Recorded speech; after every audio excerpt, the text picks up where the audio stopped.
Яа ихэлж шат та хоёр юм асуул хоёрхан гар юу яана. Бүтэн дэлгэц. Энд чиг бичээд ундаг те. Тэгээд бах юм л. Энэ ямар хачин гард юм бэ? Доотлон гарахгүй шүү дээ. Ингэж гараад. Шалж байгаа юм. Жоон жижигхэн болгож юм. Фит гэдэг. Энд чинь нэг юм байна гэдэг шүү дээ. За нэгээ дахиад эхнээс нь явж яг хурдхан шиг явчих тийм. Ийм зураг гарч байна. За уул нь за нөгөө үг мүг бол ийм утгатай тий. Аль Мухаммад ибн Муса аль-Хваризми гэнэ. Хоризм гэсэн үг тий. Хоризмийн нэг нөхөр уул нь яасан. Нэг ямар ч үлээ нэг алгоритм зохиосон. За нөгөө тоог хуваахад энэ тэнд бичдэг юм их зохиолоо тий. Тэгсэн уул нь тэрнээс өмнө Евклид нөгөө геометр зохиодог хүмүүс маань яасан гэхээр 2 тооны юг нь олдог үлээ.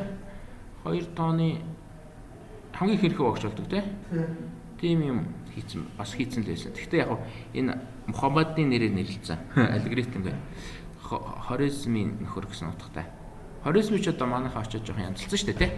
За тэр улс. Тэгэхээр 12 дугаар зуун хавцаа 13 дугаар зуун хавцаа. За алгоритмыг яагаад үзэх хэрэгтэй вэ гэдгийг бол та нар ч одоо 3 дугаар курс үү? Ерөнхийдөө бол нэлээд сонссон баг тий. Алгоритм гэж юм байдаг гэдэг.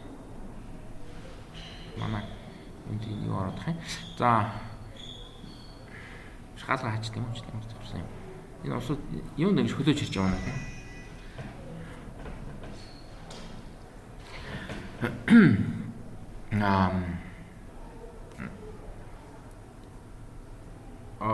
Заавал хараагүй амар хадам болчих юм доо. За юу гэсэн алгоритм за гэдэг юм яагаад хэрэгтэй вэ гэдэг нэг 2-3 шалтгаан биччихжээ. Ер нь бол програмч орё. Сонгоцсон бид сонгох хэм бэлээ. 50 удаа өгч та. За тэгээ яагаад үзэх хэрэгтэй вэ? Ер нь хичээл болгон ч нэг иймэрхүү эхэлдэг штэ тий. Яагаад ийм юмыг үзэх хэрэгтэй юм бэ гэдэг. Тэрийгээ заавал ингээд тодруулж цаашаа. Тэгэхгүй бол нэг шал хэрэггүй ч юм үзэх гээд байгаа юм лээ тий. Урдчлаад хэлчихвэл зүгээр гэ. Тэгээ ийм 3 шалтгаан хэлсэн байна. Алгоритм үзчих юм бол бид нар ямар нэг алгоритмыг хийхээсээ өмнө хэрэгжүүлэхээсээ өмнө зөв үү буруу юу correctness гэдэг зөв буруу гэсэн тийм зөв буруу юу тэгээд хэр үр ашигтай алгоритм юм бэ гэдгийг нь хэрэгжүүлэхээс өмнө тодорхойлчихно гэсэн үг.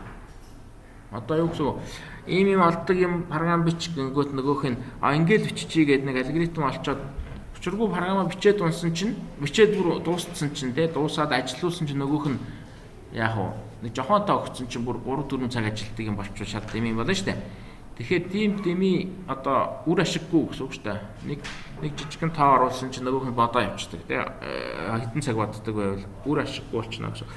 Efficiency гэдэг байгаа нь. Үр ашиггүй байна гэдгийг нь урдчлаад шинжилдэг болно л гэсэн. Угаасаа шинжилгээ хийх нэг тиймэрхүү утгатай.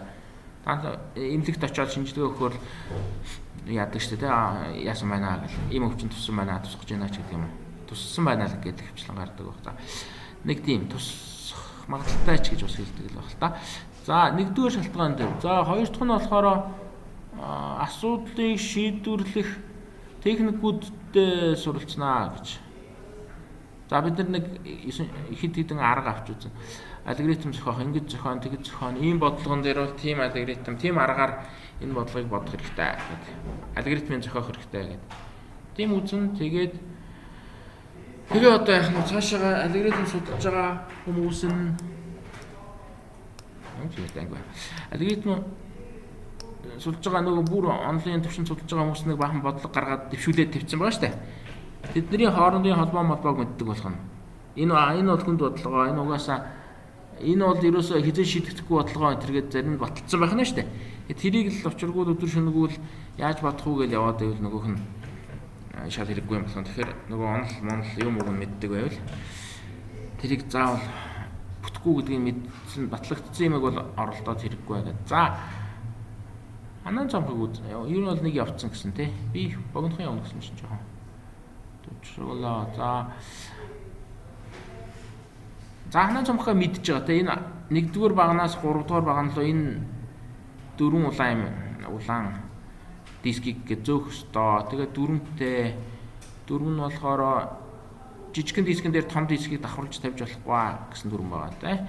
Тэгээд дээр нь яг нөө бөөнөр нь зөөж болохгүй нэг нэгээр нь зөөх ёстой гэх тийм дүрэнтэй. Анх бол нэг 64 дисктэй Тайланд Тайланд ч одоо Тайланд л юм бах та. Ханаан цамх гэхэр Вьетнамд л баймаар юм те. Нэг ламнаар тоглоод унсан тэгээд ерөнхийдөө тоглоод байхдаа яг жижигхэн 3-4-тэй тоглож байхдаа л тэгээд 64 дисктэй бол мөн амар их хугацаа зарах юм байна л гэж одоо нэгэн тийм тооцоо гаргасан юм байна. Тэгэхээр бараг домог болцсон тэр нь 64 дисктэй тийм ийм тоглоомыг ламнаар тоглоод дууслаа гэхэд яг уу ямар хугацаа зарцуулах вэ гэдэг. Тэгээд та нар өөр янз бүрийн хичээл дээр гараагүй юу?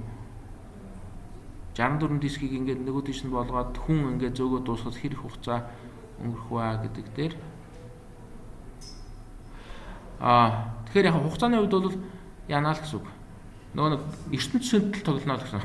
64 дисктэй ингээд нэг нэгээр нь зөөгөөд яг дөрмөр нь тоглол нэг хүн ч одоо тийм хурдан хөдлөхгүй шүү дээ тий. Нэг дискийг аваад нөгөө баган дээр тавихад нэг секунд зарна гэвэл бараг 2.64 зэрэг секунд зарна гэхээр тэр нь одоо эн чинь нөгөө нар мар сөнөөд юу юм уу те бүгдээрээ сөнөөд бүх отнууд сөнөөдч илүү дуусах хүртэл тийм хугацаа зарцуулаад гэж байгаа. За тэгэхээр асар их олон нүүдэлтэй л гэсэн үг. За тэгээд ер нь энэ бодлогыг яаж шийдэх вэ? Бид нар одоо энэ даалгавар өгчлөө шүү дээ те. Зүүн талын багнаас 1-р багна гэдэг. 1 2 3 дугаар багна гэж байгаа. 1 2 3 дугаар багнаас 1-р баган дээр байгаа дискнүүдийг 3-р баган руу ингээ яг ийм байдлаар зөөж байрлуулна гэдэг. Тэгэхээр энийг яаж хийх вэ гэхээр мэдээж 64-өөс нь эхлүүлж чадахгүй шүү дээ тий. Тэр хин юу хүртэл гэж байгаа. Тэгэхээр одоо 4 ч юм уу за 4 ч өндөө жоо тий 3 муураас эхлээл тоглодог.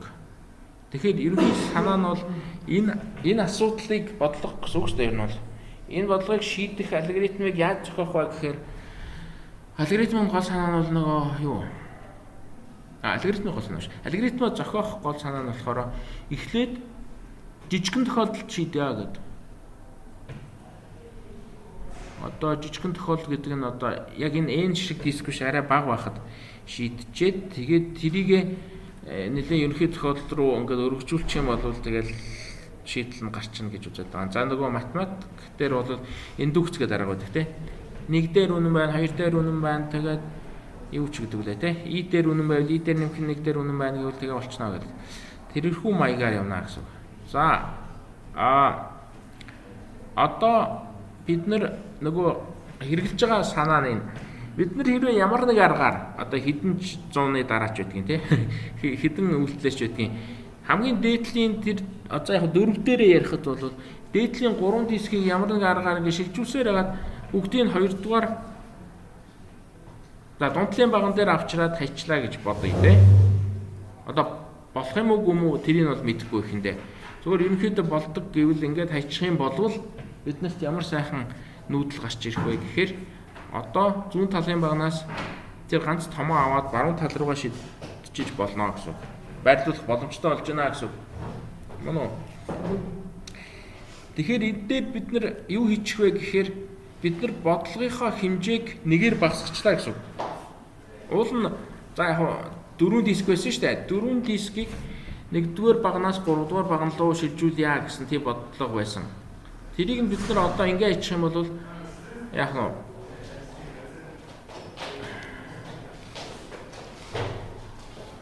маш гоо. Таалгаач уу. Ингээ орхон байна. Ингэчих юм бол бид нар юу гэсэн үг вэ гэхээр арай жижигхэн нэг бодлогыг бодчихлоо гэсэн үг. Юу гэхээр бодчихлоо ч гэж яаж бодсноо бол хэлээгүй те. Яаж бодохоо мэдэхгүй байна. Гэхдээ 1-дөр байсан 4 дискийг биш 3 дискийг аваад 2 руу тавьчлаа гэсэн үг. 2-дугаар баган лөө. Ингэж яах гээд байгаа юм бэ гэхээр нөгөө 4-тэй бодлогоо бодох гээд байгаа. 4-тэй бодлого чинь нөгөө 4 дискийг энэ чинь тавих хэрэгтэй шүү дээ. 4 дискийг 3-дугаар баганд тавих хэрэгтэй. Тэгэхээр яг хөө тэрнлэг ойртуулж байгаа. Одоо бол тэр том дискийг аваад баруун талын баган дээр тавьчвал, 3 дугаар баган дээр тавьчвал нөгөө түрүүнийхээ аргаар бас баах юм болж нөгөө 2 дугаар баган дээр байгаа 3 нөхрийг тэр том дээрээ ингээд овуулчих болох нь шүү дээ. Иймэрхүү байдлаар. Тэгэх юм бол юу болчихно гэсэн үг. Бид нар бодлого дөрөвтэй бодлого бүтнээр нь бодчихно. Тэгэхээр түрүүний хэлсэн нөгөө арга явж гэсэн үг. Дөрөвтэй том бодлогыг бодохын тулд шууд бодож чадахгүй байгаа учраас дотор нь задлаа гэсэн арга хэрэгэлсэн байна. Тэгээ яг гуравтай бодлого болгоод тэгээд нэг ганц хоёр алхам болгоод задлсан байна. Тэгэхээр одоо яаж дөрөвтэй бодлогоо бодохын тулд яах вэ гэхээр 1-ээс 3 руу 4 диск зөө гэсэн бодлого байна шүү дээ. Тэрийг дотор нь задлаад 1-ээс 2 руу 3 диск зөөчөөд тэгээд ганцхан томьёогоо 1-р багнаас аваад 3 руу зүгээр тавьчин тий. Энд бол одоо саадаг болцсон байна. Тэгээд дараа нь тэр 2 дээр байгаа 3 дискээ бас 3 руу зөөнө гэдэг чинь бас 3 хэмжээтэй нэг бодлого болчихно. Тэгэхээр бид нэр 4 хэмжээтэй бодлогоо 4 гэсэн хэмжээтэй бодлогоо дотор нь 2 ширхэг 3 хэмжээтэй бодлого болгоод задлалчлаа. 2 ширхэг 3 хэмжээтэй бодлого дээр нь нэг нүүдэл болгоод задлалчлаа гэсэн. За бүр ерөнхий тохиолдол ярил энэ дээр бичснээрээ нөгөө n хэмжээтэй бодлогыг 2 ширхэг n-ээс нэг хэмжээтэй бодлого болгоод тэгээд дээр нэг нүүдэл болгочлаа гэсэн үг. За энэ дээр нөгөө багнуудаа 1 2 3 биш A B C гэдэг юм байна л да. За ингээд нөгөө юугаа яачлаа. Хамгийн томьёогоо C баган дээрээ тавьчлаа. Тэгвэл одоо B багнаас C рүүгээ энэ 3-ыг яаж игээд гэдэг маань нөгөө 3 хэмжээтэй бодлогыг бодох аргаараа ингээ хийчихин. Тэгэхээр ингээд дуусчихж байгаа. Тэгэхээр бид нар юу хийчих вэ гэхээр одоо энэ баруун талд нь алгоритм гараад ирлээ. N-ээс нэг дискийг A-гаас B рүү зөөё гэд нэг бодлого. Энэ тусдаа нэг бодлого. Жижигхэн арай жижигхэн бодлого. Манай ерөнхий бодлого чинь N ширхэг дискийг A-гаас C рүү зөөё гэсэн юм байна шүү дээ. Тэрийг A-гаас B рүү N-ээс нэг ширхэг дискийг зөөгөөд гэхдээ яаж зөөх юм гэдэгтгүй. Дараа нь хамгийн ихний диск 1 гэдэг нь хамгийн том хэмжээтэй юм байна л да. Диск 1-ийг аваад A-гаас C рүү тавьчихна. Тэгээд дахиад нөгөө N-ээс нэг ширхэг дискээ голынх дээр B дээр оорцсон байгааг нь аваад C рүү тавьчихна. Тэгэхээр бид нар энд юу хийж өгөхөр яг нэгээр л багасгацсан гэсэн бодлогын хэмжээг. N дискийг зөөхөөс нэг нь N-ээс нэг диск болгоцсон. Тэгэхээр яг 2 удаа те эхэндээ сүүлдээ нэг удаа. Дундаа нэг яг бүр нэг тодорхой нүүдэл хийчихнэ. Эхний үйлдэл N-ээс нэг дискийг зөөнө гэдэг үйлдэл, сүүлийнх бас N-ээс нэг зөөнө гэдэг үйлдэл. Тэр хоёр бол тодорхой үйлдэл биш вэ шүү дээ. Зүгээр нөгөө нэг N-ээс нэг хэмжээтэй бодлого гэдэг ерөнхийдөө тавьж байгаа. Тэгээ ингээд нэг л нэгжээр багасгачлаа. Одоо энийг яах вэ? Нэг олигтой юм болсонгүй шүү дээ уул нь бол тий. Энэ хэмжээтэй бодлого бод гэсэн чинь аваачаад N-ээс нэг болголоо гэсэн мөртөө тэр нь бүр 2 дахин болж орж ирээ тий. Тэгээд ганц нүүдэл хийсэн тэр нь гэхдээ яг эхэндээ хийж болохгүй тий. Бүр энэ хоёрын дунд хийгдэхэр юм байна гэх. Тэгэхдээ бид нар яах вэ? Энэ аргыгаа дахиад цааш нь энэ нөгөө N-ээс нэг дискийг A-гаас B рүү зөө энэ гэдэг. Тэр сүүлийн N-ээс нэг дискийг B-гээс C рүү зөө гэсэн энэ хоёр бодлогон дээр дахиад ашиглаж болно. Тэгвэл яг энэ бодлогоо чи бас жижигхэн болгоод арай нэгээр багасгаад N-ээс 2 хэмжээтэй болгочихно гэсэн. Гэт ингээд ерөнхийдөө рекурсивээр явж гин гэж хэлдэг. Тэгээ рекурсивээр хэмжээг нь багасгаал яваад байх юм бол хизээ нэгэн цагт энэ чинь нөгөө нэгээр багассараад энэ чинь n гэдэг тоо маань тий бүхэл тоо байгаа та хизээ нэгэн цагт 1 болно шүү дээ тий. Тэгэнгүүт нь нэг хэмжээтэй бодлого гэдэг чинь бол амархан шүү дээ. Нэг хэмжээтэй бодлого гэдэг чинь юу гэсэн үг вэ? 3 баг нь өгдөж A B C тэгээд A баган дээр нэг диск хөвтөж байгаа. Тэрийг аваачаад C дээр тавих гэсэн л бодлого болчихно. Ямар ч нөгөө дээр нь давхарлцсан саад болох юм байхгүй. Тэгэхээр нэгийг бол шууд аваад тавьчихна. Нэг хэмжээтэй бодлогыг бол шийдэхэд их амархан. Тэгэхээр бид нар яг жижиг гэдэг маань бүр хамгийн доотлоос нь их хэрэгтэй шүү. Жижиг нэг хэмжээтэй бодлогуудыг шийдчихэд дараа нь дээшээ ингээ жагаа. Яг энэ дээр бичсэн дараалалаар бол n-ийг доош нь багасгаад явж байгаа. Ерөнхий тохиолдлоос нь багасгасаар агаад яг нэг гээд тодорхой тухайн тохиолдол руу хүргээд явж байгаа. Тэгэхээр эн чинь ерөнхийгөөс юу руу гэдэг юу гэдэг вэ? Индукц нь үү, дедукц нь үү? Нэг нь.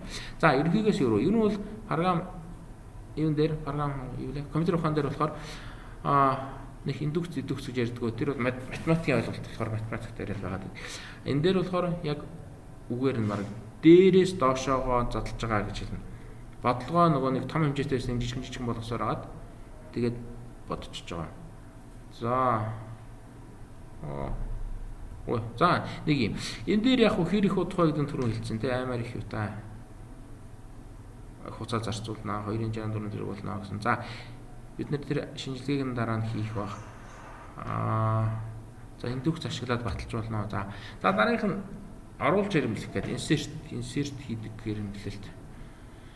За энэ бол ерөөсөө энэ лекцэн эхний лекцнэр 2 жишээд явж байгаа. Саяных бол дээрээс нь доош нь ингэж задлж байгаа байдлаар алгоритм зохиож байгаа. Одоо энэ болохоор эсрэгээр доороос нь дээшээ байгуулах маягаар явдаг алгоритм аа. За нөгөө жишээ нь явж байна тийм нэг 6 тоо байна.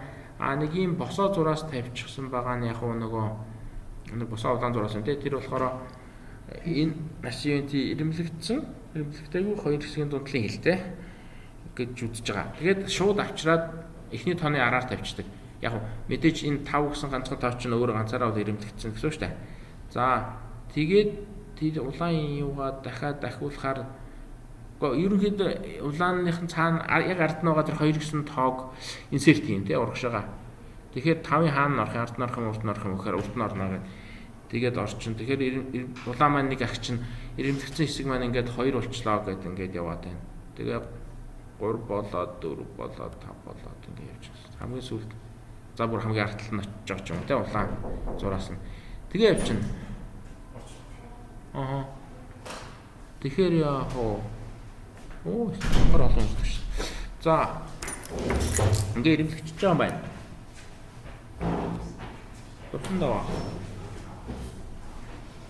Тусан дааг нөгөөх нь хэм блэ? Үш тэгш тамир чинь түрүү хаагаад биш юм байна дээ. Мөн өдрөөсөн тэгш тамир. За очлаас уснаа. За.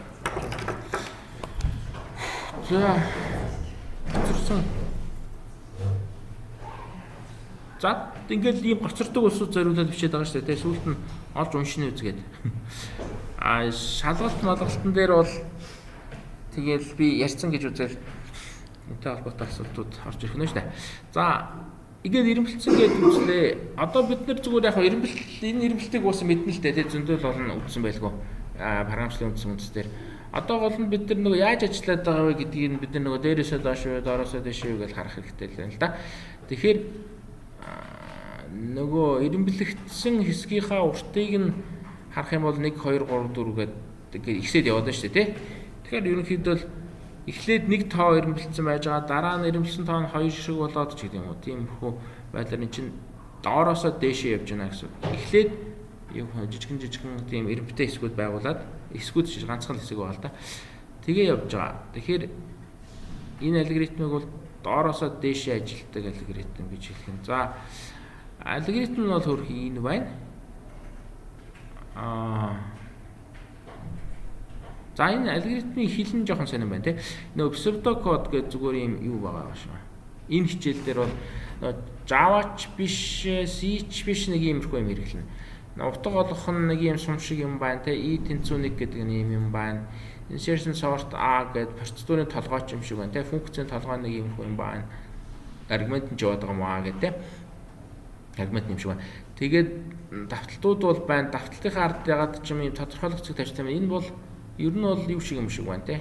Нэг ямар хэлийн юм гэдэг үлээ тодорхойлох зэг тавиад байдаг чинь. Python матч биш үү? Үгүй гэдэг үү. За нэг иймэрхүү юм байна. Аль ч програмчлалын хэлтэй нэг яг 100% адилхан биш нэг тийм ер нь нэг иймэрхүү юм байна.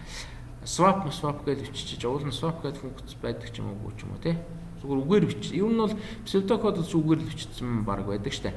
Яг хоо энэ нэг операторууд нь утга олох тэнцүү гэдэг нь юм сум болцсон байдаг юм байна. За давталт энэ нөгөө блок давталтын дотор энэ доотлын 2 мөр хоёулаа орж байгаа гэхээр ингээд арагшаага нөгөө юу тав дарчдгийг байна. За ижлэхэн юутай. Тэгээд байдаг юм байна. За одоо ийм юм. Ер нь бол яг дандаа мэддэг ихэнх л мэддэг алгоритм яваад байгаа. Одоо энэ алгоритмын нөгөө ажиллах хугацаа нь хэдвэ гэхээр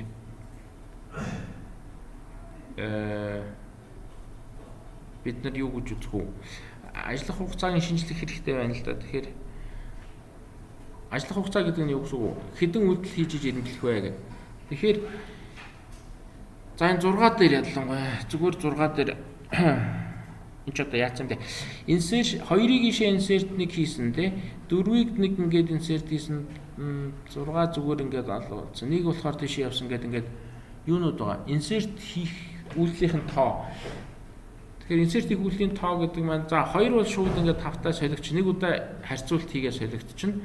4 болохоор 5-таа бас нэг харьцуулт хийгээ солигдчихно. Тэгэхээр яг ихэнхдээ тэр нөхцөл шалгах үйлдлийн тоог л хэлээд байгаа. Нөхцөл шалгаад swap бас нөө байр солих үйлдэл хийгээд байгаа юм л да. Гэхдээ ер нь бол энэ хоёрын аль нэгийг тоолчиход болно. Ягаад гэвэл юу гэсэн үг яг хэдэн удаа ч гэдэг юм те. Нэг 15 удаа нөхцөл шалгасан гэвэл цаана бас яг 15 удаа яасан л байгаа шүү дээ те. Swap байр солилт хийсэн л байгаа шүү дээ те.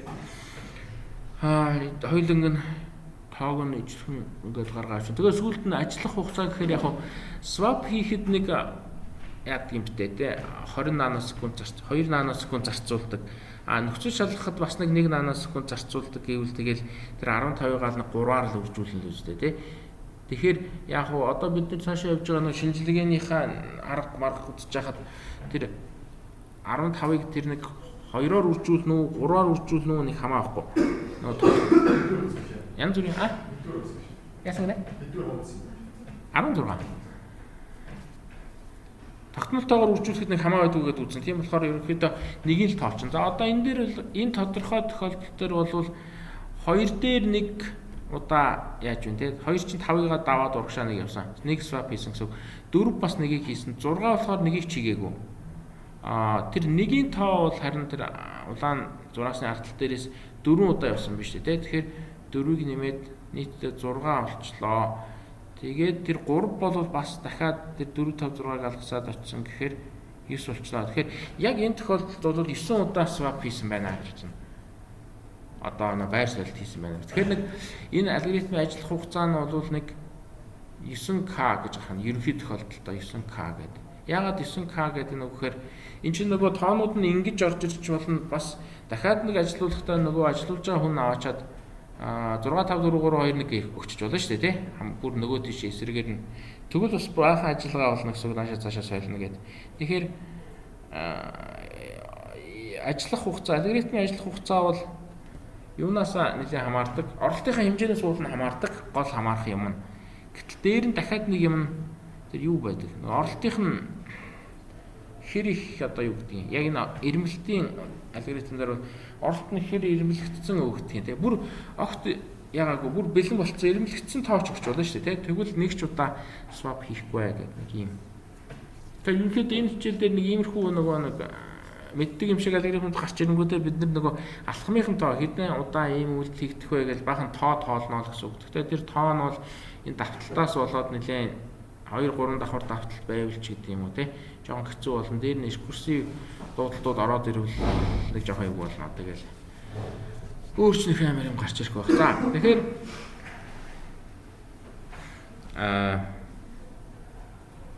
ой ч юу болчих вэ? За энийг асуулт гарцсан нь болохоор эхний k элемент нь ирэмлэгдсэн байвал дараагийн элементийг оруулахад хэрэг хугацаа зарцуулах байл гэнэ. Dan сая бат бид нар энэ юун дээр гарцсан. Тэр нэгийн тоон дээр гарцсан баг те. Нэгийн тоог оруулах гэсэн чинь үгүй нэгийн тоон дээр гарсан юм алга. Ер нь бол өгдөл нь янз бүрээр орж иж болно гэсэн. Бүгд ирэмлэгдсэн ороод ирвэл их цөөхөн солилт хийн. Нөгөө тийшээ харуулаад ирэмлэгдсэн тоонууд орж ирвэл олон ирэмлэлт хийн. Олон swap солилт хийнэ л гэсэн. Тийм юм явж байна. За энэ хүртэл яваад дууссан гэлөө. За тэгээд бид нэр одоо энэ хоёр алгоритм дээр юу хийнэ л. Нөгөө нэг шинжилгээ хийдэг нэг тийм томьёо мамьягаа одоо үзэж эхлэх юм байна. Тэгэхээр яг эхнээсээ гайгүй ойлголттой болчвол сүүлд нь хараад амар урт томьёо байна гэж хаалдж унах хэрэг болно. За одоо бид нар нөгөө юугаа хий. Эхлээд хануун цамхгийнхаа шинжилгээг хийчихье. Тэгэхээр манай хануун цамхагч нэг тийм рекурсив алгоритм байгаа шүү дээ. Рекурсив. Тэгэхээр бид нар рекурсив алгоритм шинжилгээ хийхэд бол нөгөө нэг хэдэн удаа ажиллах нь тэр гэдгийг тооцохын тулд рекуррент харьцаа гэдэг юмыг ашиглана. Рекуррент харьцаа гэдэг чинь математик дээр бол нөгөө тэнцвүүгийн тэмдгийн зүүн талд нь байгаа юм нь одоо тэр тэнцүү гэж бичиж байгаа юм тий. Баруун талтаа бас гарч ирчээд байдаг тий. Гэхдээ нэг арай өөр аргументтай, өөр юутайгаар бага аргументтай гарч ирээд байдаг. За нөгөө TN хичээд баруун талд нь TN-ээс нэг дээр нэмэх нэг ч гэдэг юм уу тийм. За тэгэхээр recurrent харьцаагаар юугаа бичээ. За recurrent харьцаа бүгднгийн нөгөө TN-ээр бичнэ. За T гэдэг нь нөгөө N ширхэг дисктэй за одоо яг энэ ханаа цамхаг дээр бол N ширхэг дисктэй бодлогыг ханаа цамхаг гэдэг бодлогыг бодоход хэдэн үйлдэл хийх вэ гэдэг үйлдэлийн тоо. За өөр бодлогон дээр бол бас өөр юмний тоо авчна. Ерөнхийдөө N-ийг дандаа оролтын хэмжээ гэж авдаг. Ихэнх алгоритм бидний үзэх алгоритм ганцхан л оролттой байна. N гэсэн. Заримдаа N, M гэдээ хоёр ч байж болно тий. За N-тэй их хөвчлөлт үзэх баг. Тэгээд одоо яг бид нар TN гэдгээрээ N ширхэг дисктэй ханаа цамхыг бодоход хийх үйлдлийн тоо. Одоо нэг 3-таа байхад чинь тэгэл яачдаг ч үлээ тий. 3-таа байхад нэг тэрийн тийш нь тавиад энийн тийш нь тавиад дахиад энийн тийш нь тавиад ингэж байгаа ингэчээ гэдэг тий. Хэдэн удаач үйлдэл хийдэг үлээ. Тэр үйлдлийн тоо гэд үзчихье. Тэгэх юм бол одоо бид нар түрүүний ярьсан алгоритмаараа түрүүнийг бахан ярьсан шүү дээ. Ингээд N-ээс нэг ширхэг дискийг аваад тийш нь тавьчих юм байна гэдэг. Тэгэхээр бид нар N-ээс нэг гэж бичих юм бол энэ бол нөгөө N-ээс нэг ширхэг дисктэй ханаа цамхгийг бодох, шийдэх хэд хийгдэх нийт үйлдэлийн тоо. Ингээд тэгэхээр бид нарт нэг юм T гэдэг нэг юм функц гараад ирлээ. Яг хэд гэдэг нь мэддэггүй. Гэхдээ бид нар зүгээр тэмдэглэж байгаа л гэсэн. TN гэдэг нэг тоо байх хэвээр мэдээж нэг тоол байж таарна тий. N-ээс нэг нь бол бас нэг тоол байж таарна. Гэхдээ нөгөө TN-ээс мэдээж арай бага байх байлгүй тий. Арай жижигхэн бодлого юм биш. За тэгэнгүүт одоо бид нар recurrent харьцаа гэхээр TN-ийг олохын тулд TN-ээс нэгийг хэрэглээд нэг тийм томьёо бичиж чадах уу гэсэн юм. Тэгээд бичиж чадах юм бол тэгэл recurrent харьцаанд гарчиж байгаа юм л да. За тэгэхээр TN-ээс нэгээр яаж илэрхийлэх вэ? N одоо юу гэсэн үг бид нар N өндөртэй нөгөө ханаа цамхыг бодоход хэдэн үйл хийх вэ гэдгийг олох гэж байгаа. Алмаар байгаа тий. Олох даалгавар өгөгдсөн. Тэгтээ олж чадахгүй байгаа маань тий. Тэгэхээр яг нь TN-ээс нэг гэдгийг N-ээс нэг дискийг ийш тийш тавих тий.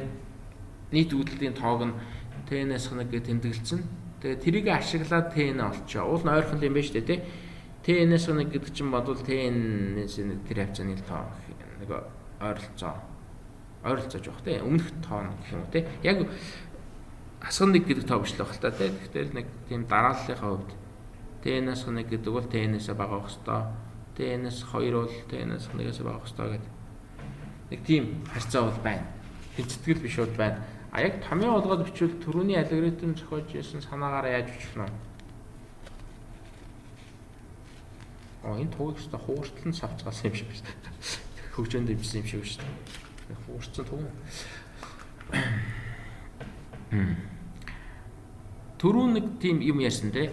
Ингээд бодлого байлаа, N өндөртэй юм байлаа. Тэнгүүт хамгийн доотлын дискийг үлдээж жагаад N-ээс нэг ширхэг дискийг аваад голын багн руу тавьчаа. Яаж игээд тавьчаа гэсэн. Яаж игээд гэдэг маань л яг нэг юм N-ээс нэг хэмжээтэй бодлогыг нэг бодчихоо.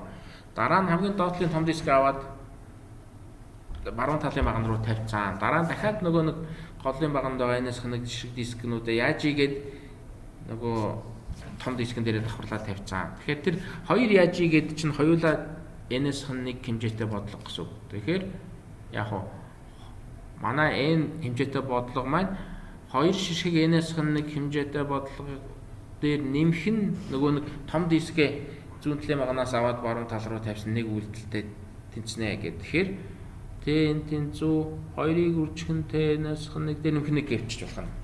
Яг томьёог нь бол гаргаагүй. Одоо ханаан цамхгийн N дисктэй бодлогыг бодоход одоо юу ч гэдэг те. Косинус N ширхэг үйлдэл хийнэ гэсэн тийм томьёо бол гаргаагүй. А зүгээр өмнөх алхмаар нь илэрхийлж байна. Тэгэхээр N өндөртэй ханаан цамхыг бодоход N-ээс нэг өндөртэйг 2 удаа аваад дээр нэгийг нэмсэндээ тэнцүү үйлдэл хийд юм байна.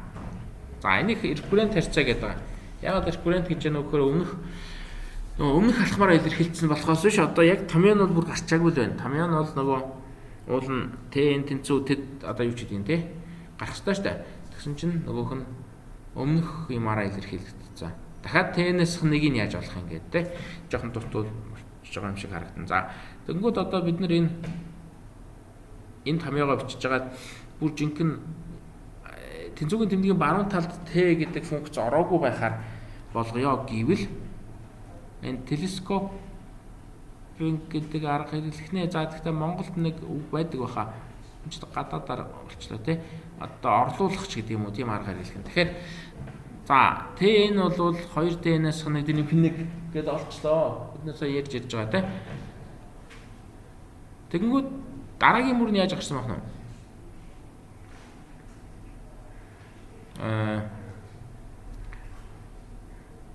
Т-нээс нэг гэдэг нь болохоор бас л яг нь n-ийнхээ оронд л n-ээс 1 гэж бичсэн гэсэн үг. Т-нээс 1 гэдэг бол 2-ыг үржихэн Т гэчээд нөгөө нэг тэнцвэрийн өмнө байгаа тооноос дахиад нэгээр багтай. Т-нээс 2 дээр нэмэх 1 гэсэн үг гэдэг.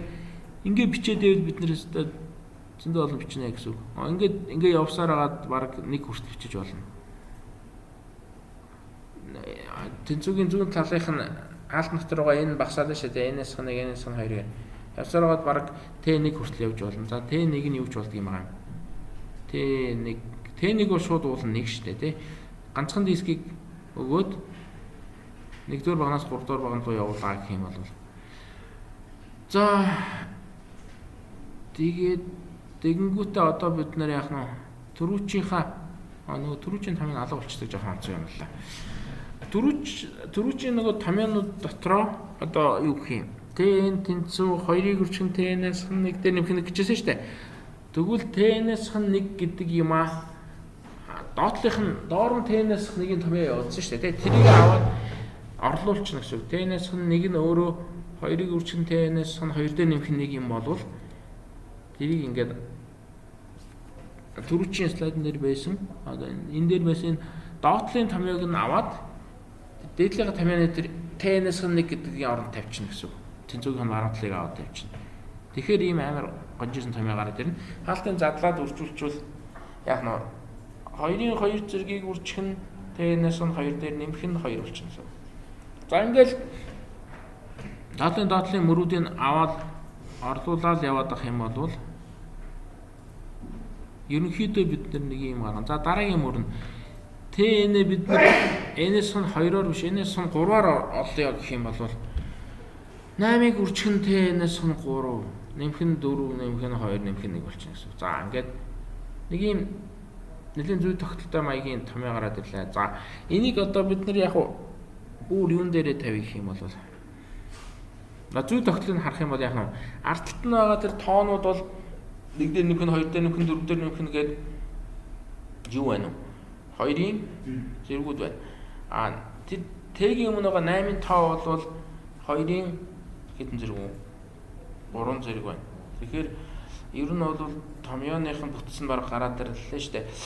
Т-н гэдэг бол 2-ын нөгөө нэг ямар нэг К зэргийг үржих нь Т-гийн юу лээ? Т-гийн хаалтан дотор N-ээс хасах нь К гэчээд ард нь болохоор 2-ын 0 зэрэг 1 зэрэг 2 зэрэг гээд хэд хүртэл явж байгаа юм. 2-ын К-аас 1 зэрэг хүртэл явдаг тийм.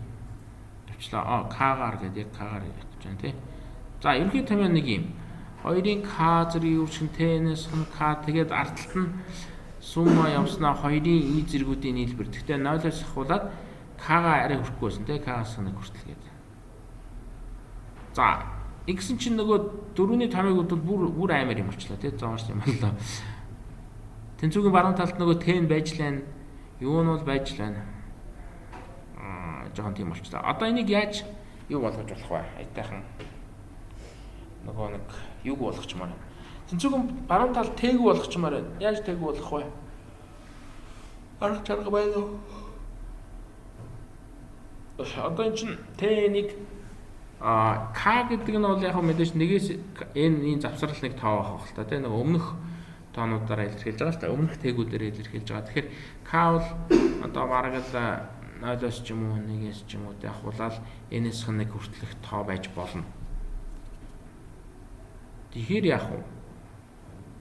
Биднэрт нэг мэдэгдэж байгаа Т байгаа бол ядаж ганц нэг ширхэг. За тэр Т 1000 Т 64 1000 ч 4 мандарсан юм болохоор тий. Т 64 гэхэд л нөгөө нэг амар их тоо болоод Т64-тэй тэнцүү секундын дараа ертөнц сөнөн гэдэг байна шүү дээ. Тэгэхээр тэр бол мэдэхгүй. Тэгэхээр бид нэр арай жижигхэн тоонуудаа мэдж магадгүй. Тэгэхээр түрүүнээс хойш нэгийн тооны талаар ярьж ганцхан дискний талаар хэрвээ биднэрт анаа зомхог гэдэг юм бодлого байдаг юм аа гэснээр 3хан баг нь байгаа тэрний хамгийн зүүн талынх дээр нэг хэн ширэг диск байгаа тэрийг чаддсан бол өргөд 3 руу хийчихээ гэдэг тэгвэл яг юм. Тэр чинь нэг гэсэн хэмжээтэй ханаан зомхог гэдэг бодлого бол чинь хэдэн үйлдэлээр бодож юу нэг л үйлдэлээр бодчихлаа гэсэн үг. Тэгэхээр Т1 нь 1 байна гэсэн үг. Тэгэхээр яг К-ийнхаа оронд юу ч үлээ. К-ийнхаа оронд 1-ийг орлуулгаач мангар болж байгаа юм тий. К-ийнхаа оронд N-с 1-ийг орлуулад тэгэхээр тэр T-N-с K гэдэг чинь ингээд ялгуур нь 1 болчих шүү дээ тий. T1 болчихно. Тэгэл яах нь 2-ын K зэргийг 2-ын N-с 1 зэргийг үржих нь T1 гэдэг чинь угаасаа нэгтэй тэнцвүүдийг байхгүй болчихно. Тэгэхээр T маань тэг алга болчихж байгаа юм байна л да. Тэгэхээр ерөнхийдөө яг рекуррент биш том юм болохоор T-ийн том юм 2-ын N-с хасах нь 1 зэрэг дээр нэмэх нь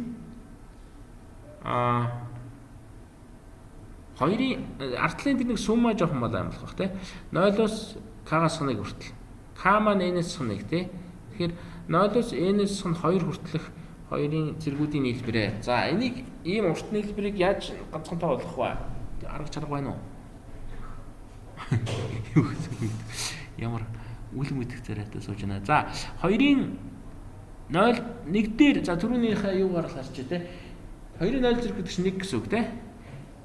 За ингээд байж байна. Дараа нь яг нэг зэрэг чинь 2-ын 1 зэрэг чинь 2 тий. 1 дээр 2-ыг нэмлээ хэд гарах вэ? 3 гарнаа. 3 нэг сонин тав байна тий. За 3 тэгэхдээ ямар сонин тав гэдэг нь сайн мэддэхгүй байна. Дахиад араас нь 4-ыг нэмчөө. Тэгэхээр хэд гарах вэ? 3 дээр 4 нэмэхээр 7 гарна тий. 7 нэг сонин дутуу юм шиг тав байна тий. Тэгэхээр 4-ийн дараа чи 2-ын ямар зэрэг байдаг юм? 8 байна тий. 7 дээр 8-ыг нэмчээ 15 гарчлаа.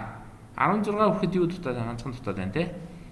Ингээ хараад ах юм бол за 15 дээр өшөө дахиад хэдийг нэмж болох вэ? 16-г нэмж болно. Тэгэхээр 31 гарчлаа. Тэгэхээр энэ тоонууд юунд нэгээр дутаад байна? 2-ын ямар нэг зэрэг дараагийн зэрэглүү нэгээр дутаад. Тэгэхээр 0-оос ахуулаад 2-ын ямар нэг зэрэг хүртэлх бүх тоог нэмчих юм бол тэр бол одоо хэд хүртлээ. Энд 2-ын 0-оос ахуулаад K-аас 1 хүртэл баахан 2-ын зэргүүдийг нэмэх юм бол тэд нар ингэж нийлбэр байдлаар бичижснаас зөвхөн 2-ын K зэрэгээс 2-ын K зэргийг олоод 1-ийг хасантай л тэнцүү гэсэн. Сая баахан л гарлаа шүү дээ тий. 3 гэдэг бол 4-өөс 1 хассан гэсэн. Тэр нэг 3 дараа чи боллоо 7 гарсан тий. 7 гэдэг бол 8-аас 1 хассан гэсэн. 15 гарсан тэр бол 16-аас 1 хассан гэсэн үг гэдэг. Тийм юм. Тэгээд угаасаа нөгөө нэг юу байдаг шүү дээ.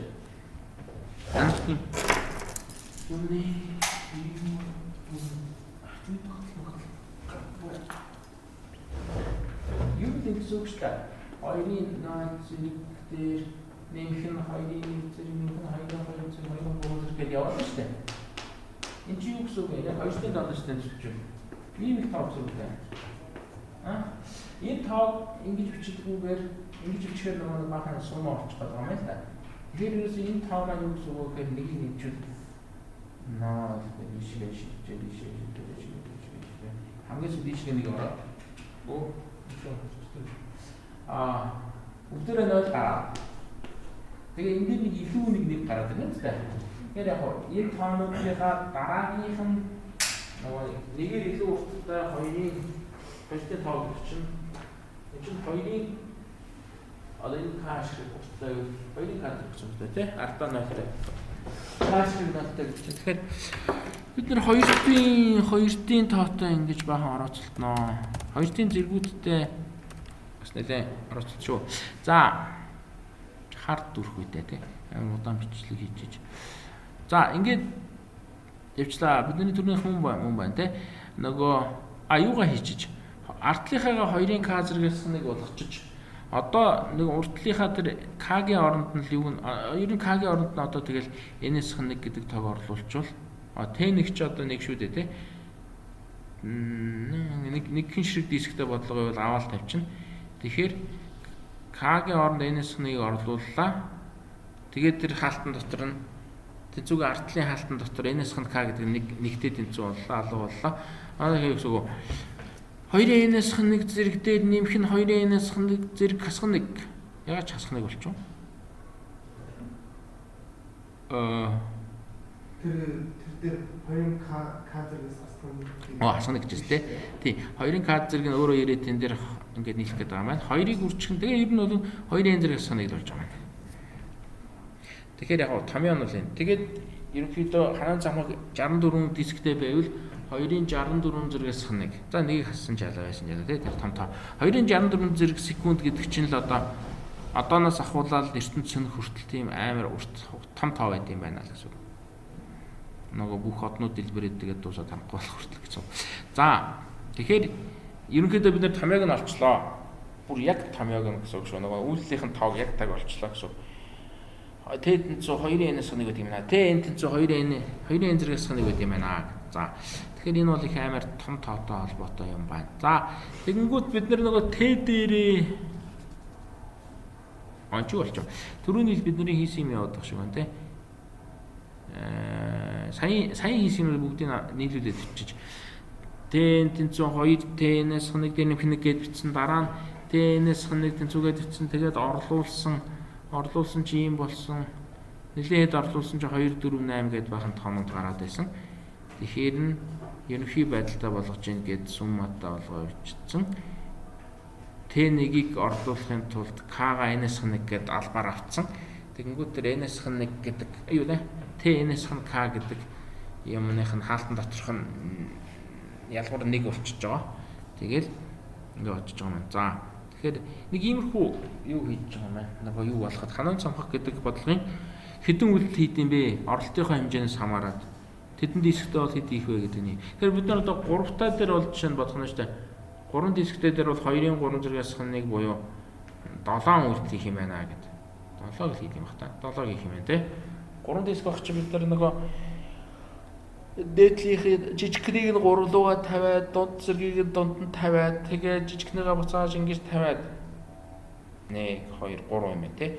Тэгээд томьёогоо дэш нь тавиад тэгээ жижигийн иш нь тавьж байгаа яваа энэ тавиад ингээд 7 юм байна. За яг ийм ханан цамхыг яг сая бидний ярьсан алгоритмаар бодох юм бол 2n зэрэгээс 1 үлдэх юм. Яг үгүй та нар бодож үзсэн нэг өдөр нэг өглөө зүгээр 2n үйлдэлээр боддог болчлоо гэж босоод ирвэл бас өөр аргач байж магадгүй гэхдээ одоо бол 7 байгаа. За тэгэнгүүт одоо бид нар insertion sort-ыг бид нар саяхан шиг юм скрин томьёогоор бичвэл яаж бичих вэ гэж. Яг өндөө insertion sort юу лээ? Оруулах эренбэлт чинь нөгөө рекурсив бодлого биш л дээ. Тийм болохоор жоохон бичгэд жоохон сонирхол байгаа. Ер нь бол юугаар л бодно шүү. Insertion sort бол рекурсив байхгүй дотроо зүгээр ганц давталтал явж байгаа шүү дээ. Ганц хоёр давталтж явж байгаа юм болохоор. Тийм болохоор зүгээр давталтын дотроо хэдэн үйлдэл хийх вэ гэдгийг тоолцоход болно.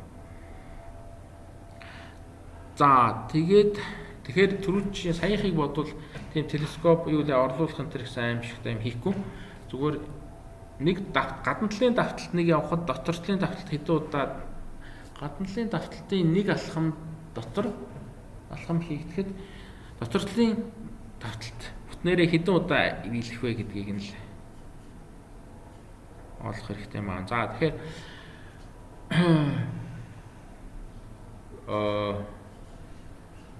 юу болчих вэ? За тэгэхээр манай алгоритмын k-дугаар алхам яваад дуусахад эхний k элемент ирэмлэгдсэн байна. Тэгэхээр яг нэг алхам гэдэг бол тэр нэг улаан шугамаа нэг урагшлуулахыг хэлээд байна л да. Тэгэхээр улаан шугам нэг урагшлаа гэдэг маань ирэмлэгдсэн хэсгийн урт нь нэгэд нэмж байна гэсэн.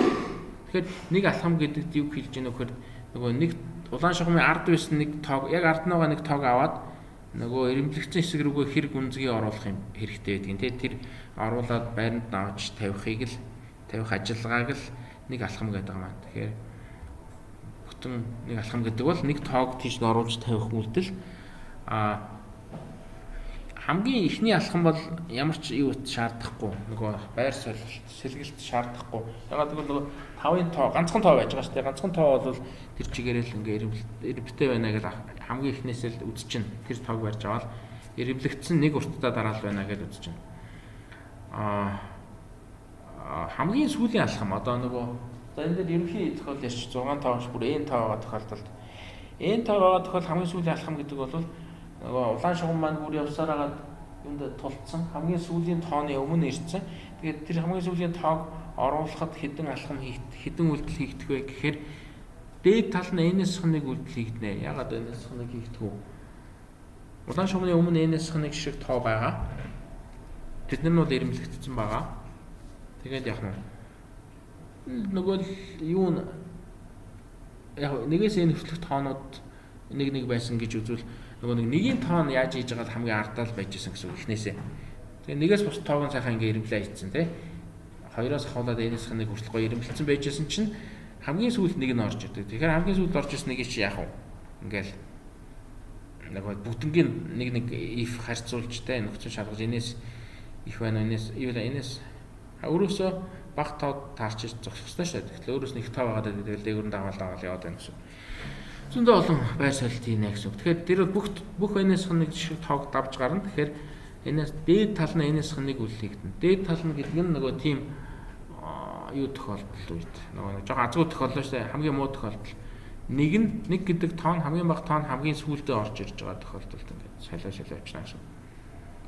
Одоо юутай ажиллах юм нөгөө амьдрал дээр бол нөгөө кино театрт сууж байтал хамгийн буланд суух хэвээр амтан хамгийн сүүлд орж ирэх хүн амтны хөл гартайгаар яваад байна гэсэн үг шүү дээ. За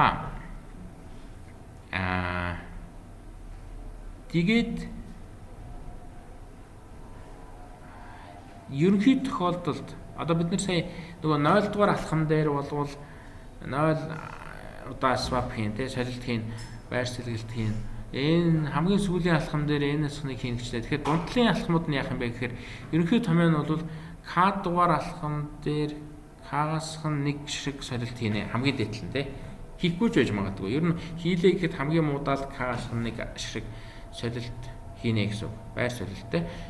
Яг тэр алхмынхаа дугаарыг нэгээс эхэлсэн. Хамгийн ихний тэр алхмыг бол first гэсэн шүү дээ. Нэгдүгээр алхам дээр нэгээс нэг буюу тэг шиг солилт хийнээр ингээд ерөнхий томьёог нь гаргачлаа. Тэгэхээр алхам бүр дээр К-аас нэг солилт хийнэ. Тэгэхээр бид нар хэдэн алхам байгаа юм? 0 гэдэг нь юу юм бол та тийм нэгээс уулна хэлмээр юм. Надад эхэлдэг энэ их буруу том юм тий. Нэгээс ахуулаад ийдэнцүү нэгээс ахуулаад алхам нь бол n шиг алхам байна гэж үзвэл нэгээс n хүртэл яваад тэгээд i-гээс нэгүүдийн нийлбэр түрүү нөгөө k-аас нэг гэж гарсан шүү дээ. Тэр k нь одоо i болчих. Гэхдээ энэ томьёон дээр тэр ийдэнцүү 0 гэдэг нь жоохон худлаа харагдаад байна тий. Худлаа явгүй юу? Ийдэнцүү 0 үед нөгөө артлынхын томьёог нь бодохоор ч нэг сонин тоо гараад шүү дээ. 0-аас нэг хасхнаг гарчаад байна. Хасхнаг ер нь хэзээж гарч болохгүй баг. Ямар ч тохиолдолд хасхнаг үйлдэл тийм гэдэг нь юу ч гэсэн үг юм те. Болохгүй шүү дээ. Тэгэхээр энэ нэгээс эхлэх ёстой. Байна. Пенсильвани их сургуулийн багш нар шиг шаалт тийм байна. Тэгээд яг уу нэгээс энэ хүртэлх тооны нийлбэр. Гэхдээ нэгээс энэ хүртэл үгээд и-гээс нэг гэсэн тоонууд нийлбэр гэхээр яг уу эхнийх нь тоон 0 болчихно. Энэ нэгтэй тэнцүү үед 0 болчихно. Тэгээд дэше явсараад n-тэй тэнцүү үед n-ээс 1 болчихно. Тэгэхээр нэгээс n-ээс 1 хүртэлх тооны нийлбэр. Одоо гоё зүг болцсон байна тий.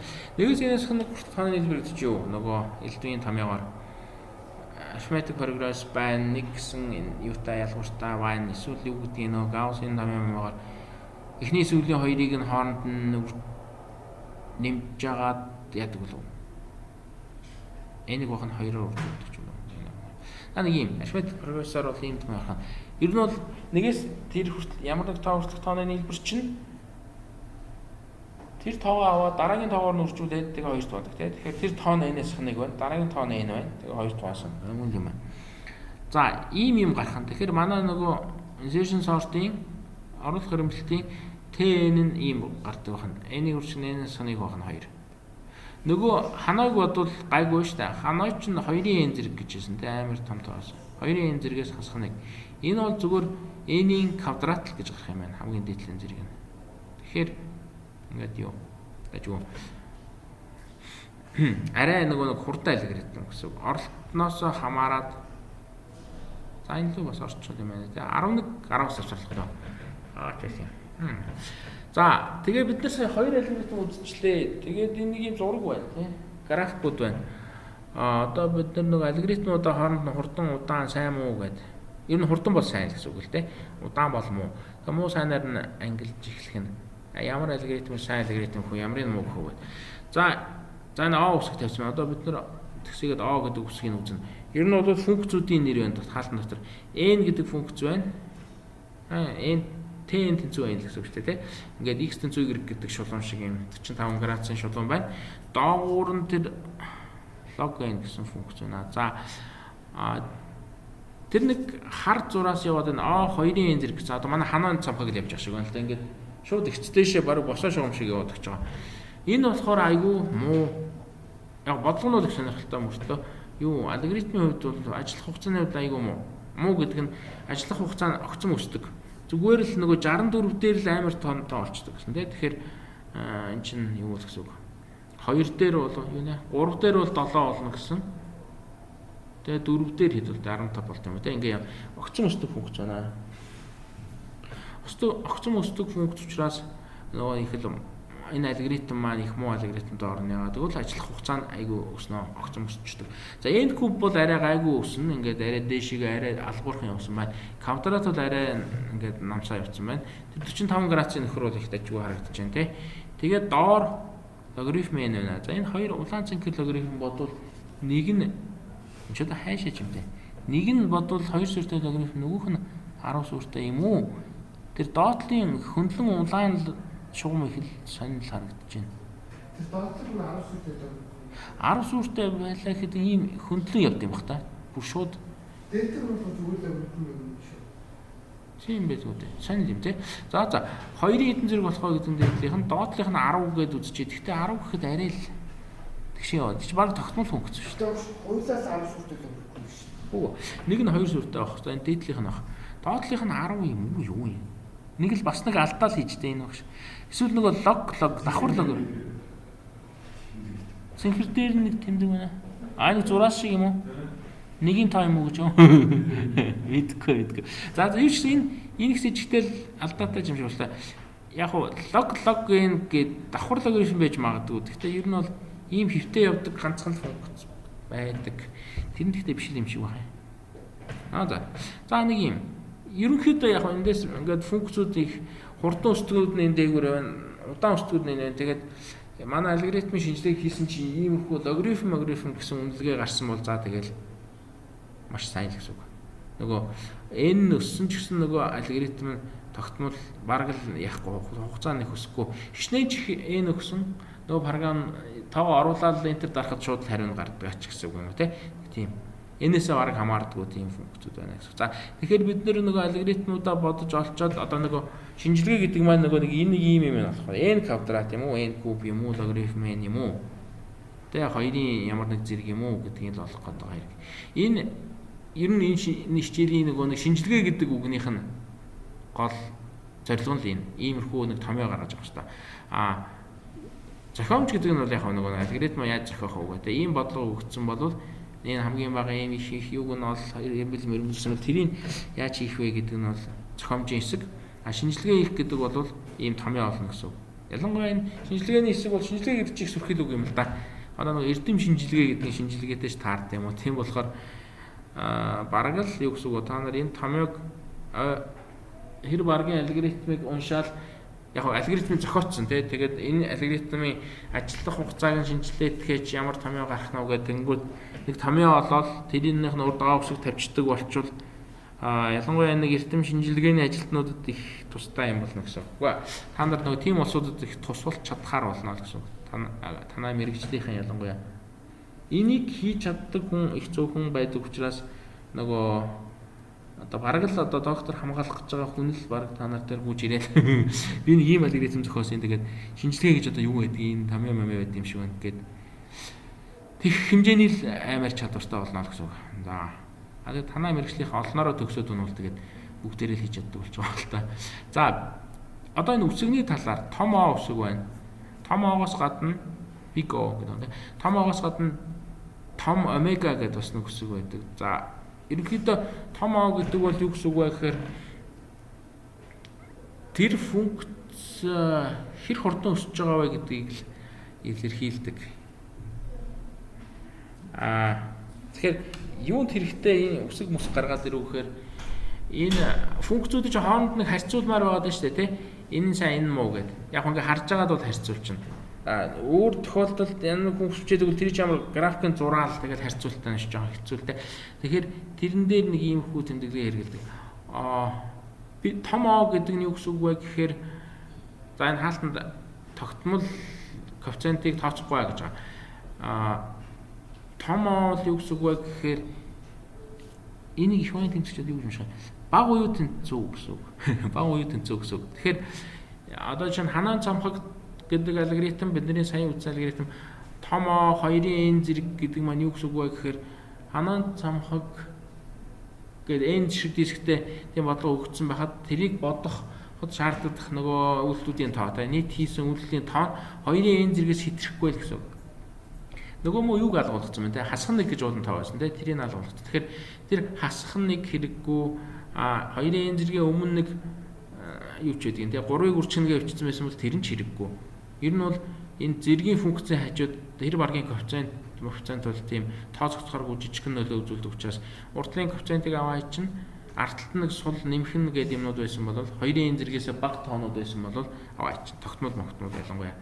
Тэгэхээр 2-ын зэргээс бага уюу тэнцүү байна л бага уюу тэнцүү тооны үйлдэл хийнэ л гэсэн үг. Тэгэхээр том O бол энээс бага уюу тэнцүү гэсэн үг. Том омега бол энээс их уюу тэнцүү гэсэн үг. Одоо бид нар юу гэж хэлэх юм бэ? Манай ханаан цамхаг бол омега n куб гэдэг юу n куб ч арай биш юм мөн бай тээ.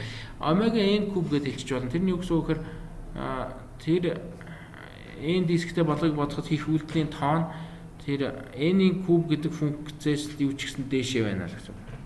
Тэгэхээр омега бол доотлын хязгаарыг заана. Том O бол том омега бол доотлын хязгаарыг заана. Том O бол дээдлийн хязгаарыг заана. Тэгэхээр манай нэг алгоритм чинь ингээл n-ийг нь янз бүрээр өгөөлтэй дискийнхаа тоог янз бүрээр өгөхөөр чинь ингээд янз бүрийн тооны үйлдэл хийгээд ингээд графикын зурх юм бол нэг юм бас нэг иймэрхүү мөрөө гарна шүү дээ.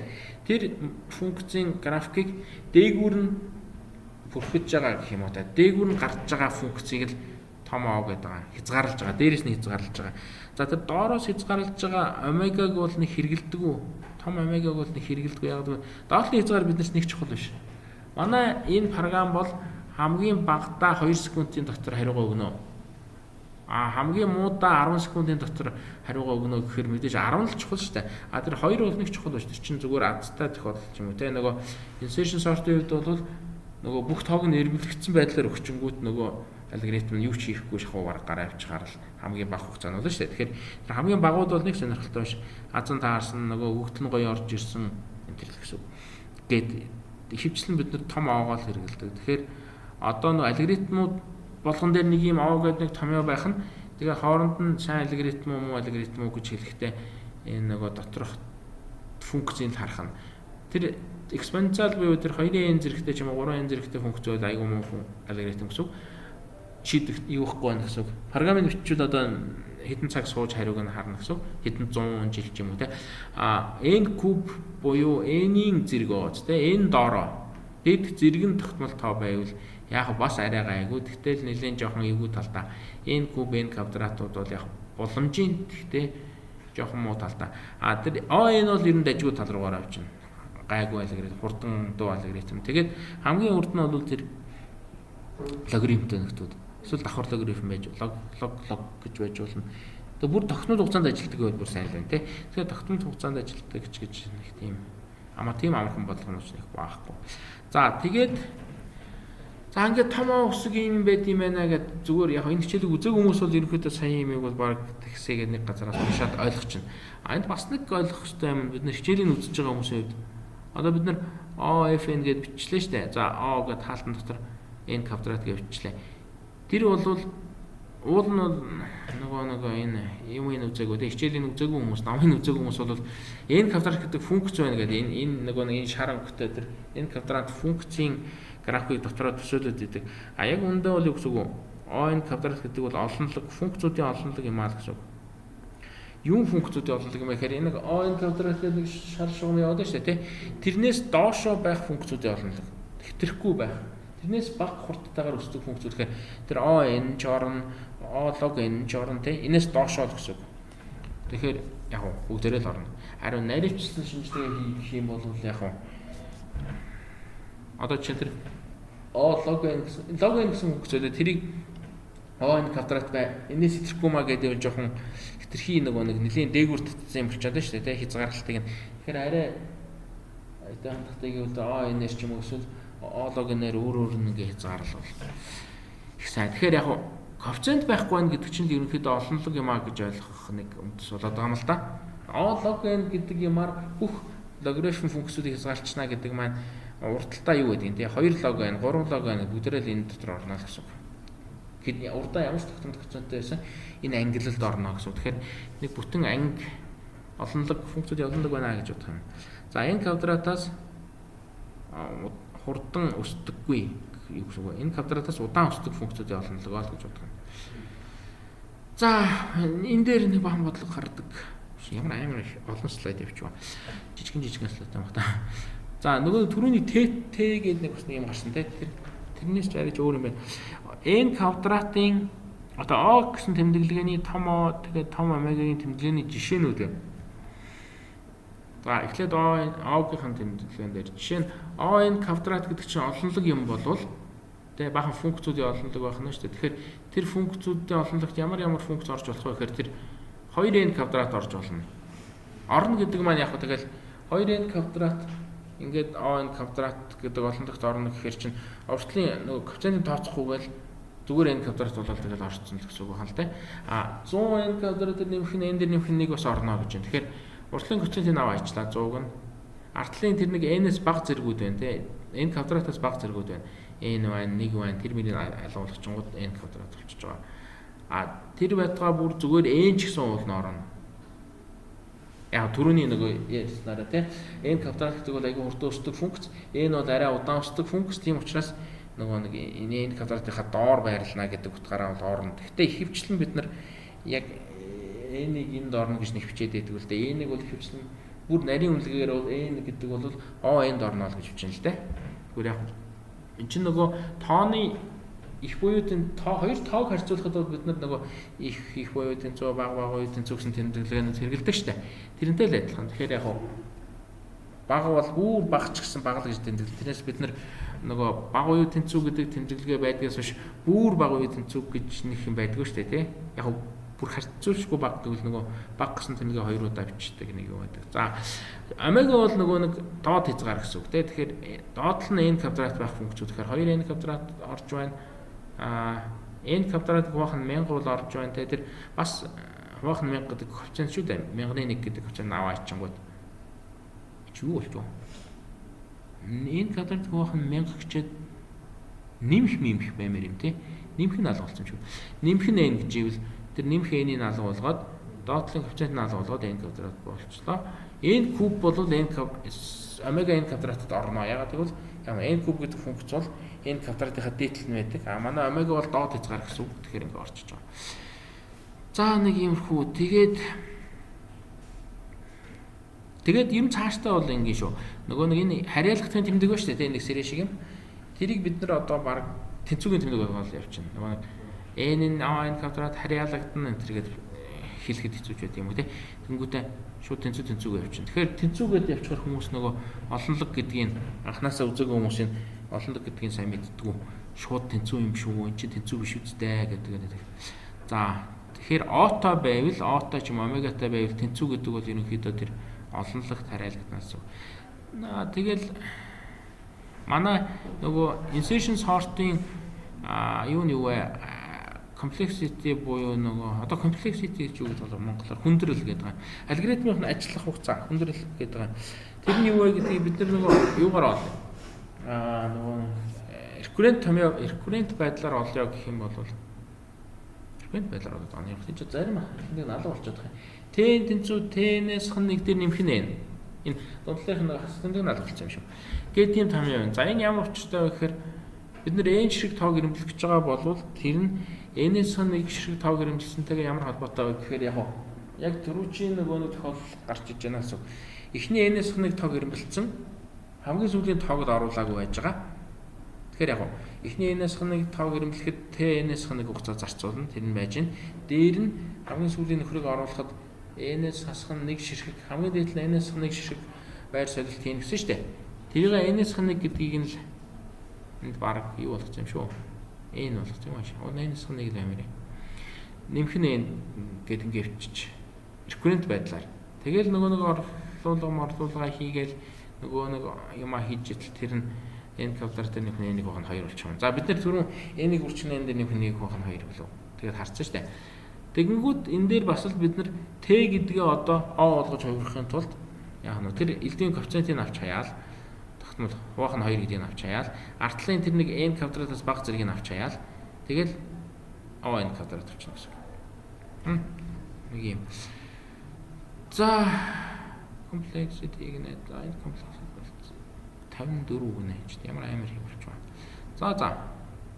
Чи үл 11 10-аас үлээ.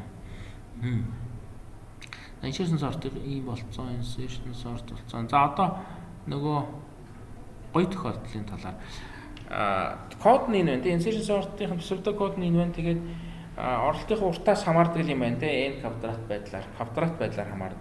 Одоо юу гэсэн үг вэ? Оруулах хэмжлэлтэн дээр 15 өгвөл нэг заа нэг юу гэдэг энэ 10 арай бага юм те. 1000 тоо өгөхөд нэг 1 секунд ажиллаа гэж бодъё. Тэгвэл за ингээм 1000 тоо өгсөн чинь 2 секунд ажилласан гэж үзье. Тэнгүүд дахиад 1000-ыгаа бид нар юу болгох ч юм доо. 2000 болгочвол яах вэ гэж. Тэгэхээр хэрвээ шугаман хамааралтай байсан бол 2000 болгоул нөгөө нэг юу н оролтын хэмжээ нь 2 дахин нэмэгдсэн юм чинь ажлах хугацаа нь ч 2 дахин нэмэгдэнэгээд 2 секунд маань 4 болчихсон тийм. Тэгэнгүүт нөгөөх нь болохоор квадрат хамааралтай гэхээр яах нь тэгж 2 дахин ч нэмэгдээд байхгүй өөр яана гэсэн үг. 2 дахин нэмэгдсэн тийм.